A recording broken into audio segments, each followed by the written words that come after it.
Rachel Lindsay is once again speaking out about the diversity issues she has seen within Bachelor Nation. This is your Bachelor Brief.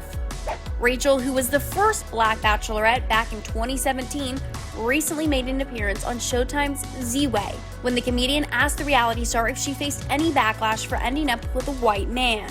She admitted that it was something she was worried about. It's something I was worried about before I went on the show. I think I got a little bit more grace because I was the first and people were just excited that a person of color was in this role. But then I think when the next person chose someone that wasn't black, and then by the time we got to the third one, it was like, you know what?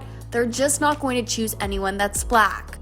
Rachel was the franchise's first lead of color, and she was later followed by season 16 Bachelorette Tayshia Adams, who gave her final rose to Zach Clark. Matt James was cast as the first Black Bachelor for the show's 25th season, and he just got back with Rachel Connell following their March breakup. Rachel went on to note that both Tayshia and Matt were, quote, held to certain standards that their white counterparts aren't, and claimed that a, quote, casting issue is to blame.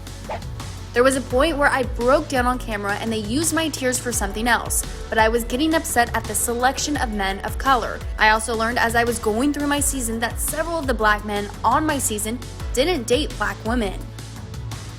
Rachel has been very outspoken about calling out racism within the Bachelor franchise for over the past year. She has previously said that she's had enough with the franchise and even left her hosting duties on the Bachelor Happy Hour podcast, citing her mental health as a reason for her departure.